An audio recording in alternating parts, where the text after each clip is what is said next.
Alrighty then, it is 11:37 on the Talk of Chicago. The college tests, SATs. Oh my God, I get anxiety just thinking about the SATs, even to this day. In that, those tests gave me so much anxiety. We're going to talk about, in just a moment, recent changes in college admissions testing and other college topics for high school students. A lot of you, one of the highlights of Facebook, I think it is around May and June when you see all of these kids that are graduating from high school. They're about to embark on their futures with their college careers. Well, they don't have the same anxiety that we did, Annette. I mean, you know, they made us a nervous. Do you know that we had at Elizabeth Seton, the juniors, we had a closed session where we went to school and we took the tests in our particular school, all the girls together at one time. It's one of the most stressful experiences in my life. Joining us is Ed Kim. He is the head of education development and curriculum for C2 Education, the nation's premier test prep and college counseling organization. With the University of Chicago making SAT and ACT test scores optional for college admissions, and some of the nation's top Ivy League colleges no longer requiring the SAT essay, it is important that we have Mr. Kim on. High school students are now seeking advice on what to do now to better prepare for college. And he is joining us right now, Ed Kim. Hello, Mr. Kim. How are you today? Good. How are you doing? I'm doing great. Oh, do you remember how stressful the SATs and the ACTs were? Do you remember the anxiety that you felt when oh my goodness. I mean, really. I mean, the pressure. Do you remember how stressful that was? Oh, yes, I remember. And I prepped for years to take that test, starting as early as 7th, 6th grade, just taking practice sections and learning all the basic skills. And it was a bad dream almost, but I mean, thankfully I scored well with all my prep. But yeah, it was a very hard time, very stressful time. So, you know what? Of course, you know, we have snowflake children now. And they can't be stressed, and they can't have anxiety, and they can't, feel uncomfortable in spaces. So, the academic community has decided, well, you know what? We're not going to put so much emphasis on the SAT essays. Now, that's one thing I didn't have to do. I'm a little older than you. We didn't have to do the SAT essays. But the SAT essays and even the scores. Tell me what is behind the motive, the method to their madness. Why is there less emphasis on the SATs and the ACTs now? So I think the first thing that I think of, and just thinking about what's happening with this country in general at the college level, is they're trying to really back up that message of diversity and accepting and allowing students to come from lower income families to the same fair chance to apply to these schools and not worry about them not being able to take 10 practice tests a year. So, I mean, I think it's the one way for college to kind of say, hey, regardless of what the tests are doing, they're trying to increase that applicant pool size and say everyone should still get a fair chance. But ultimately, I think it's a good move on the college's part saying, hey, students, you don't have to take 8 different test dates and have to pay hundreds of dollars to do that to get the same chance that other students from wealthier income areas get when they apply to our schools. So we're seeing that start to happen. Do you think that the standardized tests, the SATs and the ACTs, in the beginning, because there was a time where you didn't have to take SAT and ACTs, in the 50s and that sort of thing. Do you think that this was to protect a kind of classism in our country at some point, and that's what we're getting away from now? This classism that we see in this country. Do you think that's why they started it and why we're probably ending it now?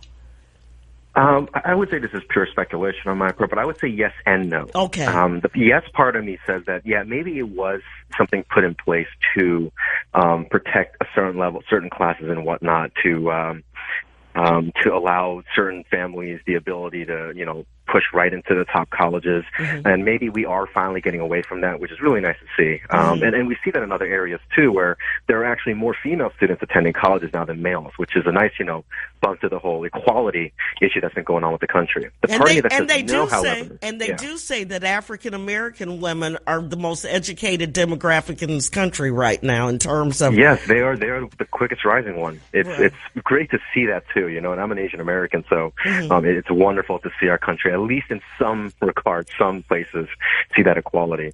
But the part of me that says no is more the educational philosophy that I have. This country, I think one of my personal issues is that it has 50 different states, 50 different state standards.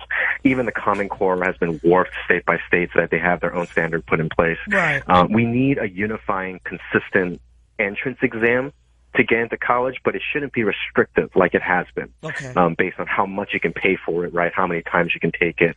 The fact that it's testing certain subjects without really considering what every high school and middle school can teach to their students. So there's both a yes and no side to that. So I think there's a lot of gray and not so much a black and white. Okay, so first I'd like for you to define for our parents that are listening that might not be college educated what AP classes are, and then we'll talk a little bit about GPA management. What are AP classes, and is this something that you want a college-bound student to have? Okay, that's a great question. So AP classes stands for Advanced Placement Classes. It's a program offered by College Board, the same organization that offers the SAT. They offer it at most high schools in the country. Some high schools offer the European or national, worldwide version called the IB, International Baccalaureate. But AP classes are essentially advanced subject classes taught at the college level. But instead of taught in a one-semester course like you do in colleges, they teach it over 2 semesters, the entirety of the school year. So, for example, it's as if a student were doing chemistry. They would do regular honors chemistry as a sophomore or junior in school. If they want to take the advanced version of that, then they move on to AP chemistry. The great thing about AP courses is that colleges accept AP course credits for college credits if you score well on the AP exam. And every school has a different score requirement, whether it's a 4 or 5, maybe a 3. But what that does is that allows you to skip that prerequisite in college. So it's a way for every student who has access to an AP program to get ahead for college and also kind of understand what the rigor of a college level course might be like. Everything seems so complicated right now, Ed, when it comes to college. Because let me just tell you this. Like I said, I am 4th generation college educated, so that will 4th or 5th generation college educated. So it wasn't a matter of if I was going to college, it was which college I was going to. Right. Number 2 is we did not have the pressures of, doing the AP. You go to high school, you finish high school. You go to college, you finish in 4 years. That's not a reality so much because of the expense. I had an intern ask me just yesterday. She said, Perri, how much was your college debt, your student debt? I said, I didn't have any student debt. We didn't have student debt. And so with these AP classes, I want people to look at this in the baccalaureate schools and their classes. Look at this as a way for your child not to incur as much student debt as they might incur, if they try to go 4 or 5 years. How much can AP classes cut in terms of your course study? For example, the amount of hours you need to graduate with your bachelor's degree. A year, 2 years? How much can these AP? What's the value of these AP classes? So I would say, on average, with the number of AP students are applying to college with, they could shave off at least a semester, if not 2, if they take a lot of APs. It's almost like taking Chemistry 101 in college for the first semester to go to Chemistry 202. Okay. And they can shave off 101, and that takes off a semester credit. So it's not like a weird credit transfer system where it's literally class for class. And that depends on the, I guess, tuition dollar-wise, it depends on how much the college charges for classes. But, I mean, I went to an out-of-state school with Georgia Tech. Back then, when I went, it was much cheaper, but it would still shave off $3,000-$4,000 off my tuition if I didn't have to take that many credits by the end of senior year. So it's kind of a look at a long-term tuition total debt perspective. And so, I mean, the kids that we have at C2, a lot of them are applying with like 10 to 12, 15 APs. And if they score well on the AP exam, that could be up to a year taken off of their college time. My brother is an example of that. He went to George Washington. He graduated in 3 years because he got a lot of credits for his APs. Okay. All right, then. When we come back, we'll wrap up and we'll talk about the key steps that high school students can take to maximize their chances for acceptance to the colleges of their choice. My guest, Ed Kim. Stay with us. We'll be right back. All right, it's 11:52 on the Talk of Chicago. My guest is Ed Kim. He is the head of education development and curriculum for C2 Education. Ed, thank you so much for joining us today. You have really provided some great information for our listeners. So, what are the key steps that high school students can take to maximize their chances for acceptance to the colleges of their choice? And one of the first things I would just like to say about this is that you have to manage your education from the day that you step into your first day of high school. It's a process. You have to manage it. If you have to know what your goals are and what you want to accomplish. Even if you don't know what you want your career to be, you do know that you want to be at a certain level where you have options, right? Exactly. Okay. Exactly. So I have 3 key tips, at least for all the high school students out there. And the first tip is to, one, get organized, to get a calendar, get a timeline set, figure out how and when you can spend time on specific things. Because, like you said, students nowadays have to manage so much. It's a stressful environment if they're not absolutely clear with when they're doing what. And a lot of the pitfalls of the students I see, and I talk to at different seminars, is that they're not organized. They don't know when certain deadlines are. They haven't set aside time for certain subject homeworks that give them more trouble than others. They don't set aside time for the college essay or to fill out the application over the summer. And that leads me into my second big tip, is to really focus on writing skills. That's very, very important, I think, as an adult, but also more importantly for these kids, it's important for them to write a good college essay, because everything else on the application is just fill it in. It's just fill it in like a report almost of building a resume. But the college essay is the one place where students can freely express why they want to go to school, what their interests and passions are. But college admissions committees, they look through applications very quickly, and the college essays are what stands out. But you know, Ed, but also, Ed, I can tell you this. Having good writing skills is the best skill you can have in any profession. I don't care if you're a police officer. If you have to have good writing skills to write police reports. You have to, you know what I'm saying? You have to have great writing. And I tell people this all the time. And even my mom was an English teacher. And people always tell me, they said, the one thing that I regret is that I did not spend enough time in developing my writing skills. So I'm telling you, it'll take you will stand out head and shoulders above your colleagues if you can write well. And I believe that. I believe that. Oh, yeah. And when, even when you're getting hired, your ability to speak also probably comes from your ability to write. So it's super important. Okay. So go ahead. What's the third one?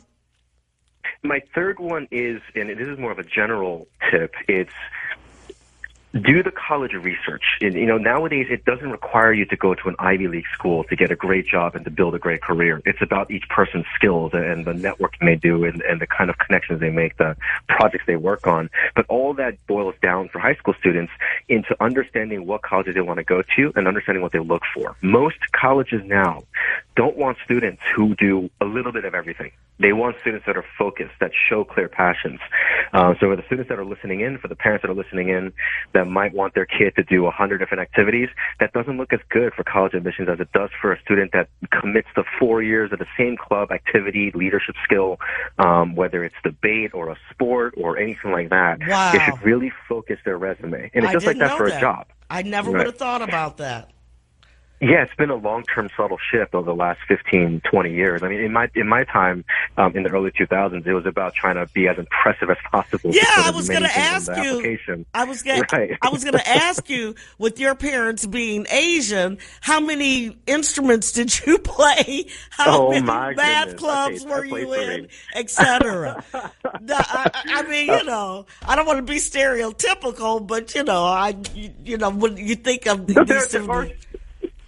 Yeah, there are some stereotypes that are true, and there's a reason they started and they spread. I mean, my mom and dad, thank God for them, they were dragging parents about this. Uh-huh. They ate tiger parents for, breakfast. So they would structure my day. They would put me in all these activities. And one thing, as a child and developing as a person, that was very helpful. Okay. Just being exposed to all kinds of stuff. But not every family has the means to do that. But that's okay. Ultimately, as an Asian American kid growing up, it was about trying to do everything and be good and great at everything. But right. I think what's been nice in the last 10 years, that's been shifting. As the parent generation changes out, my generation's becoming parents. My friends have kids now. It's changing, and our perspective on that is more focus and really build on the skills and passions that a student has. Because you were tired. You didn't want to do all that stuff. Tired. I go to sleep at like 3 a.m. and wake up at 6 for school. Wow. Well, listen, Ed, we're out of time, but I want you to tell our listeners where we can find more information about C2 education, and I can't wait for you to come back on again. Oh, I'd love to come back on again. Thank you. Everyone listening, you can go to www.c2education.com, learn about us, find out our programs, where we are. Just if we're not in your area, just hang tight because we're expanding and opening new centers every year. But we do K through 12 academic and admissions counseling, so we're here to help any student that walks in through our doors. Well, thank you so much, Ed. Continued success, and I look forward to speaking to you again.